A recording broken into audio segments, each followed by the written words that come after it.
All right, everyone. Supposedly the border cages, the kids in cages thing has been cleared up. You'll remember 2 months ago, Jen Psaki, because Biden wasn't talking to people at the time and still largely isn't, came out and was like, well, the border crisis is getting better, and accidentally using the term border crisis. Actually, Biden did that later, and then they said, oh, no. Don't worry. Biden's statement doesn't reflect the views of the White House, as though anyone can reflect the views of the White House other than the fucking president. It's a dysfunctional administration, keeping in mind that these are technically the Obamacages. The situation has not gotten better. What's changed is that Biden expanded the facilities for the massive overflow of people there to no real avail. They are still massively undersupplied. You've got kids through their lawyers. They're complaining about being forced to eat undercooked food, poor living conditions, not being able to get a shower. And here's the problem. It's pure logistics. Let's say you've built a facility and staffed that facility to hold 1,000 people, to feed them, to clothe them, to get them showers and so forth, so they can live in some semblance of dignity. And then you get 5,000 people there. The logistic problem is that your loading bay is not built to handle 5 times the deliveries. Your water system's not built for 5 times the water usage. The amount of food that's there, at least initially until the importing of it is upped, and that takes time to coordinate, there's a shortage. Cooking the food, undercooked food, you mean that the cafeteria staff that were cooking for 1,000 people and now have to cook for 5,000 might not do as good a job? There might be some oversights involved. The portions might necessarily be smaller simply because there's not enough to go around.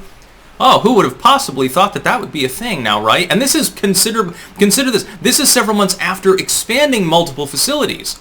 By taking what had been, they rapidly built fences and then put up a bunch of fucking tents and cuck sheds. They've actually expanded the physical facilities now. Veritas had a release about this. They've massively, overwhelmingly expanded the one in Donna.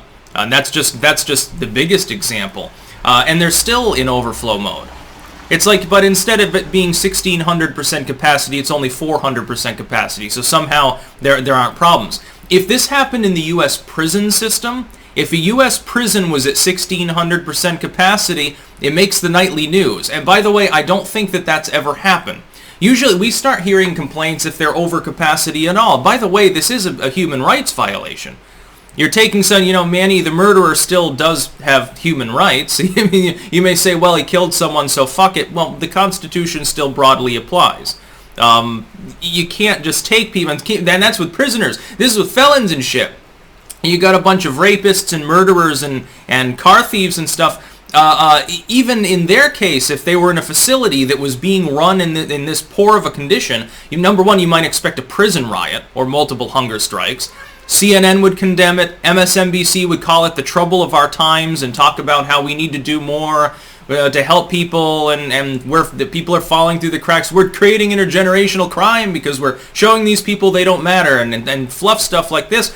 And now the legacy media, by and large, is ignoring the fact that these facilities are dumps. They don't have enough anything to go around. You get people wearing fucking dirty clothes, they're not getting shower stuff. You get a pandemic going on. The worst thing you can do to a group of people during a pandemic, this has happened throughout history and it's always tragic in the end, is underfeed them and underclothe them and not give them the things that they need to have a reasonable existence.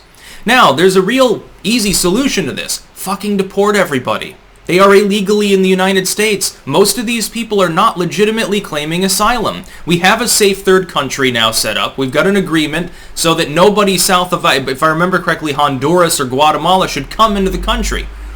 But the problem is, you've got so many people coming in because they know that they rush the border in large groups because they know that they can overwhelm the handful of agents that'll actually be there because there's no wall.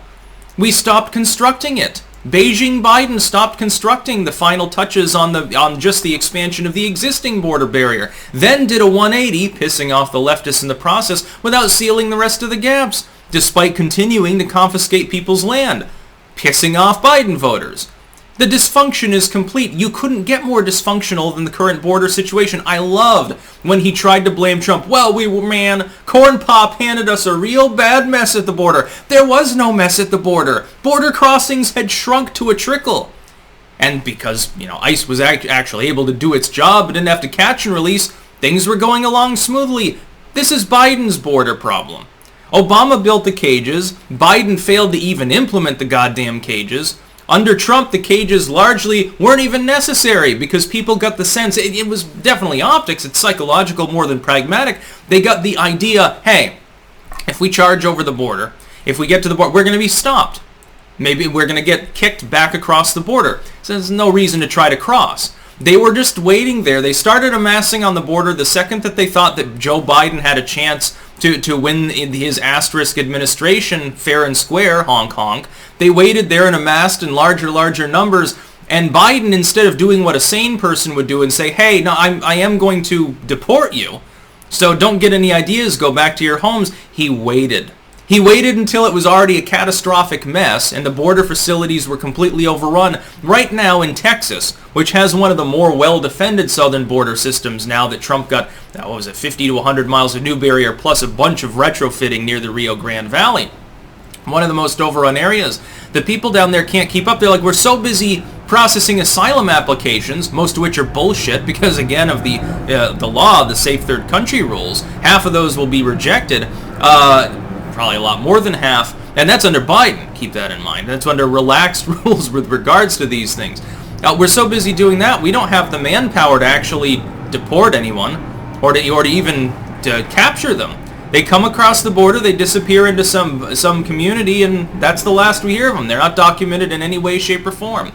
Some of these people are going to get trafficked and enslaved, and Joe Biden and his moron cronies will have you believe that that's justice. This is justice. Link in the description, archived of course. Those pictures, that's justice. That's how the United States treats honored guests. That's how the Democrats treat the brown people when they come into the country. But keep voting for them. They'll totally, this time they'll solve the problems they keep creating. This time you'll get student loan debt relief and the border will be fine and we'll help the little children and stuff. This time Joe Biden won't be a turd like he has been since the 1970s. No, it'll be different this time. Yeah, he doesn't have a track record of consistent failure dating back to the Jimmy Carter administration. Oh, this time it's going to be different. Give Joe a chance. He was in the Senate for 3 decades. He's the VP. It's a horse shit. That's about all. Peace out.